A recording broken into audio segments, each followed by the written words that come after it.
Imagine trying to convince a strict first-century Jewish monotheist, someone whose entire worldview rests on an absolute unbridgeable gap between the creator and the created, that a crucified carpenter from Nazareth belongs on the creator's side of the line. Yeah, that sounds impossible. It really does. But one ancient writer pulled off the greatest theological heist in history to do just that. Welcome to Reformed thinking. Today, we are opening up a rigorous investigation into how early Christians understood the divinity of Jesus. And we are pulling our insights for this deep dive from a brilliant chapter by academic Richard Bauckham titled The Divinity of Jesus in the Letter to the Hebrews. The goal today is to look at how the author of Hebrews used highly sophisticated Jewish scriptural analysis along with Hellenistic philosophical concepts to prove Jesus shares the unique identity of the God of Israel. Okay, let's unpack this. Sounds good. Why should you, the listener, care about this ancient text? Well, because understanding this structural blueprint shifts how you read the entire New Testament and redefines who you understand God to be. What is so fascinating here is how the early Christian movement did not simply invent new categories for Jesus. Right. They didn't create a secondary tier of divinity or come up with a new classification for a semi-divine hero. Instead, they placed him directly into the most exclusive category of the universe. The unique identity of Yahweh. Precisely. They took the established, incredibly strict boundaries of Jewish monotheism and realized Jesus belonged inside those boundaries. But before we can understand how Jesus is God, we first have to understand how a first-century Jew defined God. Yeah, that is a crucial starting point. Because if we bring our modern assumptions or even later Greek philosophical assumptions to the text, we're going to miss the argument entirely. I think we need to look at the cultural background. These were people whose ancestors had literally died rather than compromise their monotheism. Yes, and to grasp that, we have to look back to events like the Maccabean revolt, just a couple centuries before Christ. Right, with Antiochus Epiphanes. Yeah. When the Greek king Antiochus Epiphanes tried to force the Jewish people to worship Greek gods and sacrificed a pig on the altar in Jerusalem, thousands of Jewish people chose torture and death rather than yield. It wasn't just a theological debate for them. No, not at all. Their devotion to the one true God was not an abstract theory, it was a matter of blood and survival. They drew a massive, impenetrable line in the sand between the Creator and everything else that had been created. So when we talk about defining God in that context, we are not talking about Greek philosophy. We often default to Greek metaphysical ideas today, right? You do, yeah. We ask questions about nature or substance. We want to know what God is made of in a philosophical sense. But Jewish monotheism in the Second Temple period approached the question entirely differently. They focused on identity. That distinction is everything. Greek philosophers, like Plato or Aristotle, were obsessed with the mechanics of being. But Jewish thinkers wanted to know who God is, and they defined God by outlining his unique, exclusive characteristics. They distinguished the God of Israel from all other reality by pointing to specific things only God can do, and specific attributes only God possesses. So Bauckham lays out the key markers of this unique divine identity, right? He does. First, God is the sole creator of all things. Right. Everything else in existence was created by him. Second, God is the sole sovereign ruler over all things. All other beings, no matter how high-ranking, are subject to his rule. Exactly. Third, God alone may and must be worshipped. Since worship is the ultimate acknowledgement of God's sole deity, giving it to anyone else is idolatry. Yeah, that makes sense. And fourth, God alone is fully eternal. He is the first and the last, completely self-existent from past eternity to future eternity. Let's ground this with an analogy for you, the listener. Think of it like identifying the CEO and founder of a massive multinational corporation. Oh, I like this. If you walk into the towering headquarters in Manhattan and you want to figure out who the CEO is, you don't identify them by taking a DNA sample to see if they have, like, CEO substance in their blood. Right. That would be the Greek philosophical approach. Yeah. The Jewish approach is looking at their exclusive actions and authority. They're the only one who founded the company. They're the only one who has absolute veto authority over the board of directors. And they're the only one whose signature validates the $10 billion corporate acquisitions. If you find the person doing those specific exclusive actions, you have found the CEO. Building on that, the early Christians created what Bauckham calls a Christological monotheism. Okay. They built a framework where Jesus performs the functions that are completely exclusive to the CEO. Yeah. In the New Testament, Jesus is the agent of creation, and he is the sovereign ruler of the cosmos. Wow. Now, if monotheism is going to survive, and these early believers were fiercely monotheistic, then Jesus cannot be a subordinate employee. He cannot just be a middle manager given a temporary promotion. Because if he is doing the things only the CEO can do, he must be part of the unique identity of the CEO. Spot on. He cannot function as God without being God. That is a massive paradigm shift. It really is. Yeah. And we see this taking shape at the very dawn of the Christian movement. Bauckham points out that one of the earliest ways Christians express this was by using Psalm 110, verse 1. That is the one that says, "The Lord says to my Lord, sit at my right hand until I make your enemies your footstool." Yes, the early church universally applied this to Jesus. But sitting on the cosmic throne at the right hand of God is not a delegated task. Right. God's rule over all things defines who God is. When Jesus is seated on that throne, he is placed unambiguously on the divine side of the line that separates the sovereign one from all creation. So he is sharing the unshareable rule of God. Precisely. And while all early Christian writers shared this view, the letter to the Hebrews executes a highly original variation on this model. The author does this by assigning Jesus 3 specific titles or categories of identity: Son, Lord, and High Priest. Yes, those 3. Now, here's a detail from the source that caught my attention. Each of these roles requires Jesus to be both truly God and truly human. It is a dual requirement. And the author of Hebrews establishes the divine side of that requirement immediately. If we look at the opening lines of the letter, a section scholars call the exordium. That covers Hebrews 1.2b through 4, right? Correct. We find a carefully constructed narrative identity of the Son there. The author packs 7 compact descriptions of the Son into just a few sentences. 7 descriptions. Yeah, and almost every single one of these descriptions is designed to place Jesus firmly inside that unique identity of God we just talked about. Let's slow down and look at those descriptions, because the density of the theology here is staggering. It really is packed. First, the Son is appointed heir of all things. Huh? Second, through the Son, God created the worlds. Third, he is the reflection of God's glory and the exact imprint of God's very being. Fourth, he sustains all things by his powerful word. Fifth, he makes purification for sins. Sixth, he sat down at the right hand of the Majesty on high. And seventh, he has become as much superior to angels as the name he has inherited is more excellent than theirs. Notice how the author uses monotheistic language throughout that list. Phrases like all things and the worlds were specifically used in Jewish thought to distinguish God from the rest of reality. Okay, yeah. God is the one who rules all things, and Jesus is the appointed heir of all things. God created the universe, and Jesus is the agent through whom the worlds were created. And Jesus is sustaining all things. He is exercising providential sovereignty over everything that exists. Yes. I want to stop and push back on that 7th description, though, because this causes a lot of confusion. Okay, let's hear it. The text says, having become as much superior to angels as the name he has inherited is more excellent than theirs. Now, a lot of readers assume the name he inherits is Son. Right, that is a common thought. But how can he inherit a name that already defines his relationship to the Father? He is already introduced as the Son in the very first sentence. Inheriting the title of Son seems entirely redundant. That is a widespread assumption, and Bauckham addresses this head-on. The name that is more excellent than the angels is not Son. It's not. No. The name is the Tetragrammaton, the divine name of the God of Israel, YHWH. Oh, wow. Think about it logically. The Son is the one who inherits from his Father. What he inherits must be something that belongs to his Father. Son is uniquely the Son's title. He inherits the Father's name, the divine name, precisely because he is the eternal Son. That makes so much sense. The angels cannot inherit that name because they do not share the Father's eternal identity. You have to pause here and appreciate what you are seeing in the text as a listener. This shifts everything. It really does. When you read the word Lord in the New Testament applied to Jesus, you are not just reading a title of respect, like calling someone sir. No, not at all. You are watching the earliest Christians take the sacred, unutterable name of the creator of the universe, a name so holy that the high priest only spoke it once a year inside the Holy of Holies, and apply it directly to Jesus of Nazareth. They are handing him the name that belongs to God alone. And that application of the divine name is the absolute proof of his superiority over every other being in the cosmos.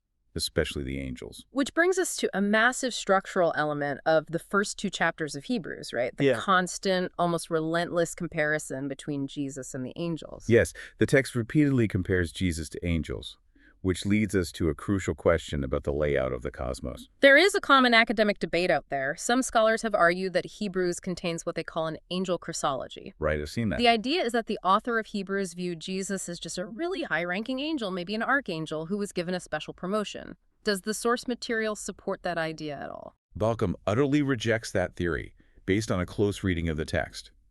The author of Hebrews is not introducing angels to suggest Jesus is like them.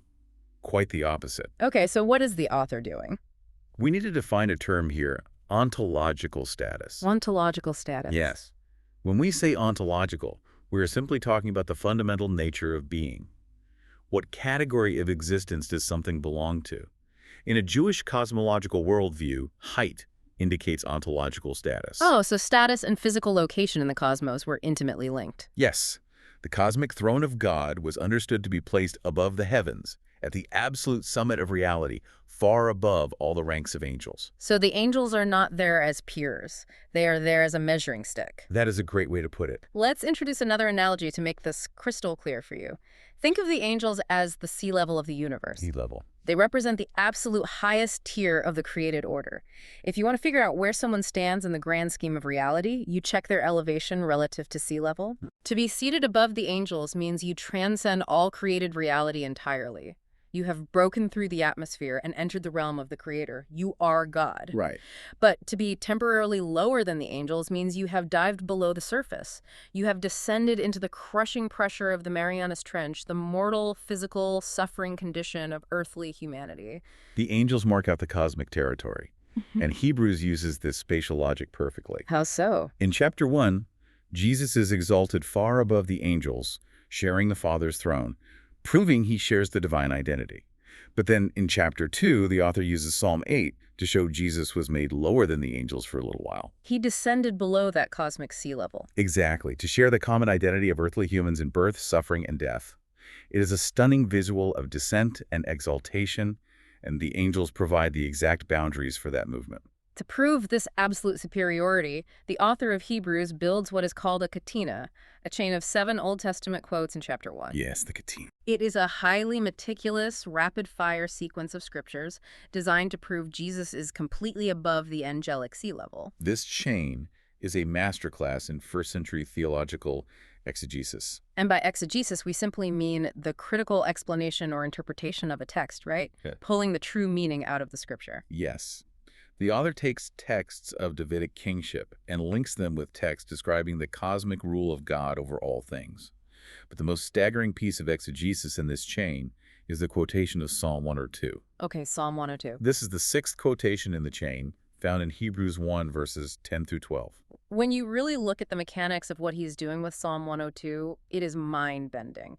Walk us through how he modifies the text. Well, to understand this, we need to know about the Septuagint. The Septuagint is the ancient Greek translation of the Hebrew Bible. And it was the primary version of the scriptures used by the early Christians. Right. Now, the original Hebrew Psalm 102 is a prayer of an afflicted person crying out to God, praising God's eternal nature in contrast to human frailty. But the author of Hebrews takes this prayer, addressed to YHWH, and applies it directly to Jesus. And he alters the word order of the Greek text to make a massive theological point. What does he change it to? He changes it to read, literally, "You in the beginning, Lord." Wait, by adding "in the beginning," he is throwing the reader straight back to Genesis 1.1. Oh, yes, and that is intentional. Yeah. He is directly placing Jesus into the primordial eternity of Genesis 1. That is incredible. The text goes on to say, "You founded the earth, and the heavens are the work of your hands. They will perish, but you remain. You are the same, and your years will never end." The author is using these scriptural words to attribute to the Son precisely what distinguishes the one God from all creation, full eternity. Because all created things, including the angels, are transient. Yes, they wear out like old clothing, but God alone, and here, Jesus is explicitly included in that identity, has inherently indestructible life. Furthermore, earlier in that same chain of quotes, the author quotes Deuteronomy to show that all God's angels worship the Son. and then quotes Psalm 104 to show that the Son actually created the angels to be his servants. So Jesus created the angels, he rules the angels, and he receives worship from the angels. That completely demolishes any idea of an angel Christology. It does. In Mhm. three key respects, creation, sovereignty, and worship of the Son relates to the angels just as God does. The angels themselves acknowledge his unique divinity by falling down and worshiping him. So Jesus' status as the eternal Son and the cosmic Lord clearly aligns with his divinity. He rules, he creates, he receives worship. Jesus is the cosmic CEO ruling from the throne. But a ruler doesn't solve the problem of human frailty. A ruler judges, a priest mediates. Right, which forced the author of Hebrews into a theological corner. Which brings us to the third major category, high priest. If a high priest's job is to represent frail humans, to offer sacrifices for human sin, why does the high priest need to be God? Earthly high priesthood certainly does not belong to the unique identity of God. This is where Hebrews makes its most original contribution to Christian theology. You are spot on. Ruling all things from the throne of God means you are God. Yeah. But being a high priest on earth or in heaven does not inherently carry that implication. An earthly high priest is just a human representing other humans. Right, a regular guy. So why did the ultimate final high priest need to be divine?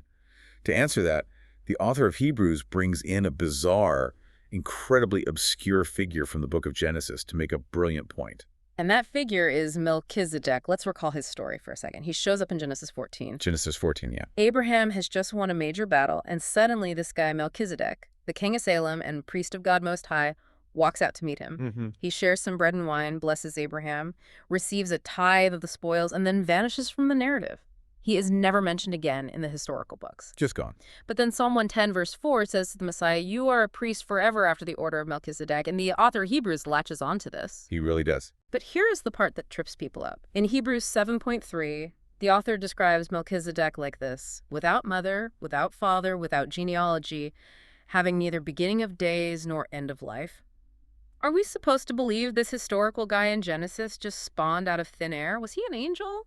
If we connect this to the bigger picture of the ancient world, the puzzle pieces fall into place perfectly. Okay, what's the missing piece? Bauckham relies on the findings of a scholar named Jerome Nere, who demonstrated that this specific phrasing in Hebrews 7 is actually Hellenistic true deity language. Hellenistic true deity language. Unpack that for us. Well, in the ancient Greek philosophical world, especially in intellectual hubs like Alexandria, writers had specific vocabulary they used to define what it meant to be a true deity. Okay. They needed this vocabulary to distinguish the one eternal God from all the lesser semi-divine heroes or Roman emperors who demanded to be treated as gods after they died. Ah, I see. A true deity, in the fullest philosophical sense, is eternal. They have no origin in the past and no end in the future. So Greek philosophers used words with what we call alpha privatives. Alpha privative. Yeah, words starting with an A to denote a negative, like how typical becomes atypical in English. Right. They use words like apatur, meaning without father, amotur, meaning without mother, and agenetos, meaning unoriginated. This vocabulary explicitly distinguished a true, eternal God from lesser beings. Okay, but Hebrews is a Jewish text. Why is a Jewish author borrowing Greek philosophical language to describe a guy from the book of Genesis? Because Jewish writers living in the Hellenistic world realized this Greek vocabulary perfectly matched their own Jewish understanding of the eternal nature of Yahweh. That makes sense. Writers like the Jewish historian Josephus, the authors of the Sibylline Oracles, and the writer of the Apocalypse of Abraham took this Greek philosophical language and refunctioned it for monotheism. They took terms the Greeks used to define a true deity and used them to define the one and only true deity. I see. So how does that apply to Melchizedek in Genesis 14? The author of Hebrews is doing something incredibly clever here. He is using a common Jewish technique, an argument from silence. Because Genesis doesn't mention his parents. Exactly. Because Melchizedek simply appears in the text of Genesis without any mention of his parents, his birth, or his death, the author uses that silence to make a theological point. Wow. The textual Melchizedek has no recorded father, mother, or genealogy. He has no recorded beginning of days or end of life. The author is not saying the historical man was an immortal alien. He is saying the way Melchizedek is presented in Scripture perfectly resembles the Hellenistic description of a true eternal deity. So he is treating the silence of Genesis as an intentional prophetic setup. Yes, and he applies this language to Jesus to prove a massive point about his priesthood. In Hebrews 7:16, the author says Jesus became a priest not through a legal requirement concerning physical descent, but through the power of an indestructible life. He uses another Greek alpha privative word there, akatalutos. Jesus qualifies for his never-ending priesthood because he possesses the fully eternal, indestructible life of God. He could be a priest forever because he inherently exists from eternity to eternity. You have to step back and look at the sheer intellectual horsepower of what is happening here. It is brilliant. You are watching a first-century writer masterfully blend an argument from scriptural silence. The fact that Genesis doesn't mention Melchizedek's parents with highly sophisticated Greek philosophy to prove Jesus' priesthood is based on his indestructible, eternal divinity. Yes. It is a stunning piece of theological architecture. And this brings us to a beautiful paradox in the text. As a divine high priest, Jesus has no father or mother or genealogy. He is eternal. But as a human high priest, which chapter 2 makes clear he must be, he shares the same origin and the same flesh and blood mortal nature as his fellow humans. No. The author is holding these two realities together, full divinity and full humanity, required for this one unique office. Having established the eternal nature of this high priest, we now have to look at what this high priest actually does in the heavenly sanctuary, because the location of his priesthood is just as vital as the nature of it. To grasp this, we have to look at the Jewish concept of the heavenly throne room. In ancient Jewish thought, the throne room of God was not just a political command center. What else was it? It was both the political center of the universe where God rules and the ultimate cultic sanctuary where God is worshipped. And when we use the word cultic here, we are not talking about a modern cult with brainwashing. Oh, no, not at all. In historical terms, cultic simply refers to the formal system of religious worship, rituals, and sacrifices. Right. The earthly tabernacle with the Ark of the Covenant was just a small-scale copy of this heavenly reality. So when the author of Hebrews talks about Jesus entering heaven, he is entering the true Holy of Holies. Let's contrast this with the Levitical high priest on earth. Under the Old Covenant, the high priest had a very specific, terrifying job on the Day of Atonement, Yom Kippur. The sensory experience of that day was intense. Once a year, the earthly high priest would take the blood of the sacrifice, pass through the thick, heavy veil into the Holy of Holies, and sprinkle the blood before the Ark of the Covenant to make atonement for the sins of the people. It was an atmosphere of supreme reverence and fear. Unbelievable fear. The priest wore robes with bells on the hem so people could hear him moving inside, terrified he might be struck down in the presence of God's holiness. He would enter, perform the strict ritual, and then leave immediately. And there's one thing the earthly high priest never, ever did inside the Holy of Holies. He never sat down. Never. There were no chairs in the tabernacle. None. The priest never sat down for two reasons. First, the work was never finished. The sacrifices had to be offered year after year, day after day, because the blood of bulls and goats could not permanently take away sins. It was an endless cycle of temporary covering. Right. And second, no human being could ever dare to sit in the presence of God, let alone sit on God's throne. That would be an act of supreme arrogance and blasphemy. Which brings us to the theological shockwave of Hebrews chapter 10, verse 12. Oh, yeah. The text says, "But when Christ had offered for all time a single sacrifice for sins, he sat down at the right hand of God." He didn't just linger in the sanctuary. He didn't just stand there to intercede. He sat down. This raises an important question. What does sitting signify in this context? Well, as we discussed earlier, sitting on the cosmic throne has only one meaning. It signifies absolute sovereignty. Exactly. It means participating in the unique rule of God over the world. By sitting down as high priest, Jesus makes a permanent, unchangeable declaration. His once-for-all sacrifice is complete. The work is finished. So he fuses the two concepts together. He fuses them entirely. His atoning sacrifice is now permanently part of the divine rule over the universe. His high priesthood belongs to the unique identity of God just as much as his kingship does. Wow. Because he sits on the throne as a priest who has suffered and died for humanity, the cosmic throne of absolute authority is now permanently transformed into the throne of grace. The throne of grace. It is a place where frail, failing humans can approach with boldness to find mercy, because the one ruling the universe is the same one who bled for them. The fusion of eternal rule and eternal priesthood brings up massive questions about time itself. Because if he is reigning forever based on a sacrifice made in time, how do those temporal events relate to his eternal nature? Yeah, time gets tricky here. This leads us to one final textual puzzle that Bauckham unpacks, and it revolves around the concept of time. The author of Hebrews frequently deals with the intersection of eternity and human time, and it's caused confusion for readers, both ancient and modern. Let's look at a famous verse quoted twice in Hebrews in chapter 1 and chapter 5. It is a quote from Psalm 2, verse 7. "You are my son, today I have begotten you." Now, on a surface reading, the word today implies a starting point. It implies a specific moment on a calendar. Does this mean there was a time when Jesus was not the son? Did he become the son at a certain today in history, like at his baptism or his resurrection? That is a highly debated question. But Bauckham clarifies this beautifully by returning to the Hellenistic God language we discussed earlier regarding Melchizedek. Okay, let's go back to that. Remember, the vocabulary used to describe true deity unoriginated, without beginning. In that philosophical parlance, true deity was also described as self-originated or unbegotten. Wait, self-originated sounds like it still has an origin, just that the deity caused it themselves. It sounds like that to modern ears, yeah. But in ancient philosophy, the idea of a deity creating itself in time was considered incoherent. That is not what the terminology meant. So what did it mean? To be self-originating was just another way of saying you were fully eternal. You owe your existence to no one else. Jewish writers adopted this language too. Oh, right. The Sibylline oracles described the one eternal God as self-produced and unbegotten.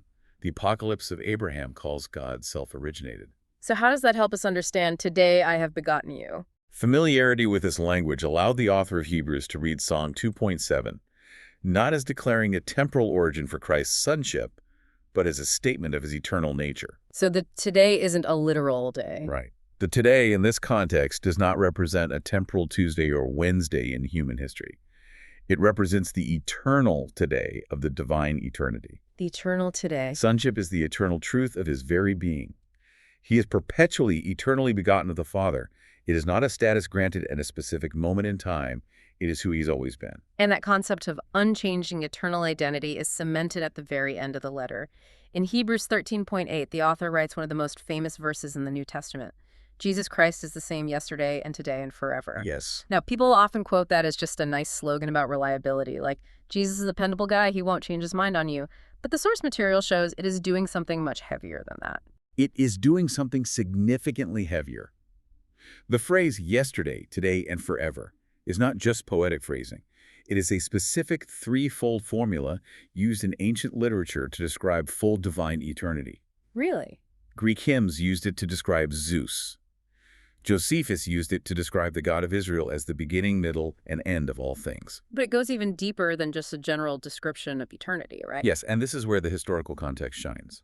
When this threefold formula was used in a Jewish monotheistic context, it was actually understood as a translation or an interpretation of the divine name, YHWH. We see this in the Targums. Let's define the Targums for a second. The Targums were the spoken Aramaic paraphrases and explanations of the Hebrew Bible that rabbis used in the synagogues. Because Hebrew was becoming a liturgical language, and the common people spoke Aramaic. Exactly. In these Targums, the rabbis would expand on the text, and they often interpreted the name of God to mean the one who was and is and will be. And we also see it in the book of Revelation. Yes, where God is called the one who is and who was and who is to come.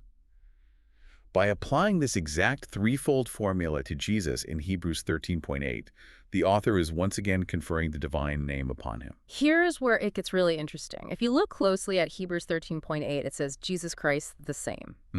That specific phrase, the same, perfectly mirrors the quote from Psalm 102 that the author used way back in chapter 1. In Hebrews 1.12, quoting the psalm, he says, of the Son, you are the same and your years will never end.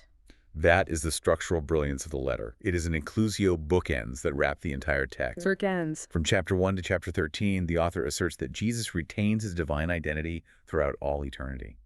He's not just reliable in his promises, his very ontological identity is unchanging. He remains himself eternally. Let's pull all of this together because we have covered a massive amount of theological ground. We really have. What we have seen today is that the author of Hebrews didn't just toss a few complimentary titles at Jesus to make him look good. They didn't just call him a great teacher or a noble martyr. Far from it. Using surgical, sophisticated exegesis of the Hebrew scriptures, combined with the precise philosophical language of their day, the author placed the crucified and risen Jesus of Nazareth squarely into the unique, eternal identity of the creator of the universe. They proved that as the Son, he shares the eternal nature of the Father. As the Lord, he shares the absolute sovereignty and creative authority of Yahweh. Yeah. And as the Melchizedekian high priest, he takes his human experience of suffering and permanently fuses it with the divine rule, sitting down on the throne of the cosmos to offer grace to humanity. It is an incredibly tight, rigorously argued blueprint, and I want to leave you with a final thought to mull over as you go about your day. Next time you open up the Old Testament, whether you're reading the Psalms or the prophets or the history of Israel, look closely at the references to the Lord, to the Creator, to the Eternal King. Ask yourself how the earliest Christians, using this framework we just discussed, read those ancient passages. They didn't just read them as descriptions of a distant, abstract God. They read them as direct, intimate portraits of the eternal Christ. The one who is waiting to step into human history? Right. Lower than the angels for a time to bring us back to the throne of grace. That perspective entirely changes how you approach the text. It certainly does. Thank you for joining us on this deep dive into the letter to the Hebrews. We will catch you next time on Reformed Thinking.